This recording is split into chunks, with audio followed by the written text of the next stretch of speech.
Code लिखना easy है but code को ऐसे लिखना जो फ्यूचर में टूटे नहीं, that's the real skill.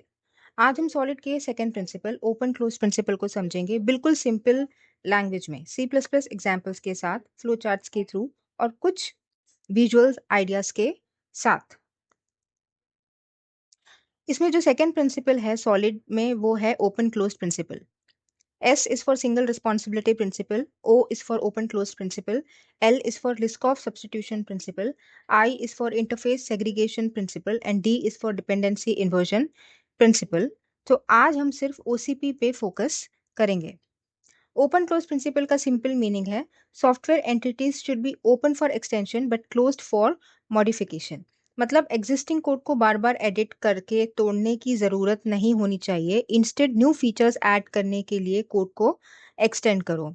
Open for extension means नई फंक्शनैलिटी ऐड कर सकते हो and closed for modification means पुराना टेस्टेड कोड बार बार चेंज नहीं करना पड़ता। रियल लाइफ एग्जाम्पल, सोचो एक बिलिंग सिस्टम है।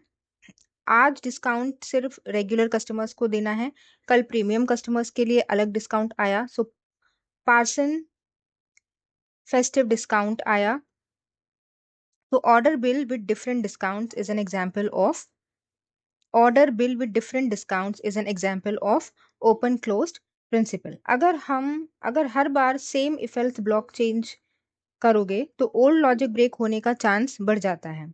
ओपन क्लोज प्रिंसिपल के अकॉर्डिंग ऐसा डिजाइन बनाओ जहां न्यू डिस्काउंट टाइप ऐड करने के लिए एग्जिस्टिंग कोड को टच ना करना पड़े। Now there is a bad example design जो कि आप स्क्रीन पर देख सकते हो। Customer type regular, customer type premium, customer type gold.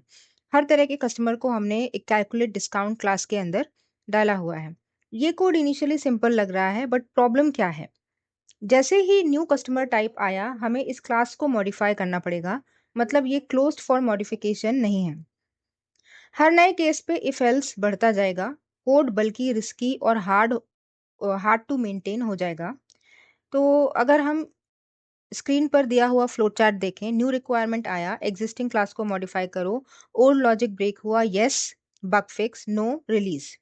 इस फ्लो चार्ट में प्रॉब्लम क्लियरली दिख रहा है। हर नई रिक्वायरमेंट के लिए एग्जिस्टिंग कोड को टच करना पड़ रहा है। इसका मतलब टेस्टिंग कॉस्ट बढ़ेगी, बग्स आएंगे और कोड फ्रेजाइल हो जाएगा।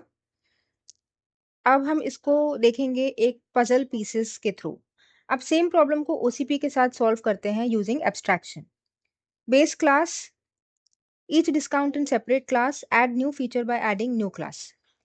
तो ये है इसका बेटर एग्जाम्पल जो कि आप स्क्रीन में देख रहे हैं। एक क्लास है जो कि है बेस क्लास डिस्काउंट, जिसके अंदर कैलकुलेट मेथड है। उसके अंदर हमने एक ओवरराइड क्लास बनाई है रेगुलर डिस्काउंट, जो कि डिस्काउंट को ओवरराइड करती है, और उसके अंदर हमने कैलकुलेट को रीडिफाइन किया है, ओवरराइड किया है उस मेथड को, कैलकुलेट मेथड को।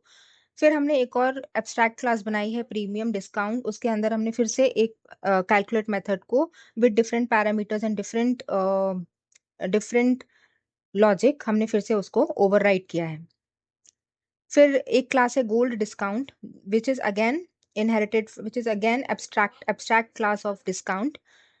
तो क्लास बिलिंग सिस्टम में जब हम यूज करेंगे तो we can get final amount by simply doing discount into discount type and amount.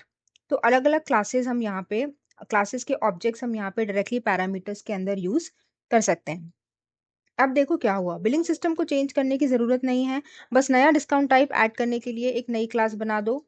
यह है real OCP, existing class stable रहती है और सिस्टम एक्सटेंड होता रहता है। अब हम देखेंगे ओसीपी का फ्लो चार्ट। न्यू रिक्वायरमेंट आया, नई क्लास, न्यू एक्सटेंशन बनाओ, एग्जिस्टिंग कोड को टच मत करो, सिस्टम सेफ है और स्केलेबल है। ये फ्लो ओसीपी का हार्ट है। नई चीज ऐड करो बट टेस्टेड कोड को डिस्टर्ब मत करो।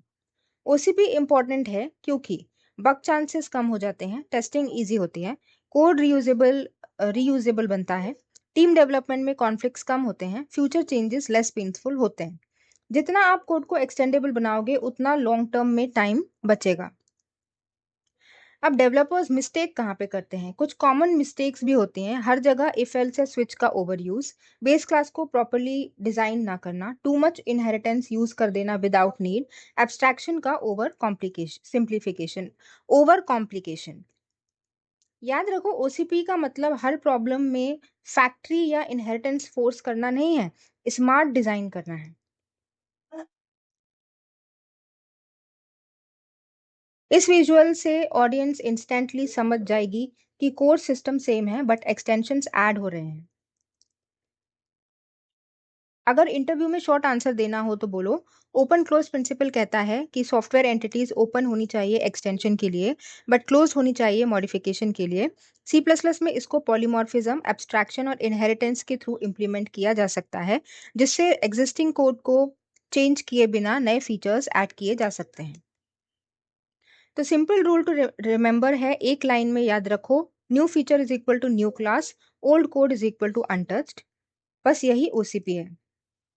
तो आज हमने समझा कि ओपन क्लोज प्रिंसिपल क्या है, क्यों ज़रूरी है, बैड डिज़ाइन और गुड डिज़ाइन में क्या डिफरेंस है, और सी प्लस प्लस में इससे कैसे इम्प्लीमेंट कर सकते हैं। इस प्रिंसिपल को फॉलो करोगे तो कोड ज़्यादा स्टेबल, स्केलेबल और प्रोफेशनल लगेगा। नेक्स्ट टाइम जब नया फीचर आए तो सोचना एग्जिस्टिंग कोड को मॉडिफाई करना है या एक्सटेंड करना है। आंसर होना चाहिए एक्सटेंड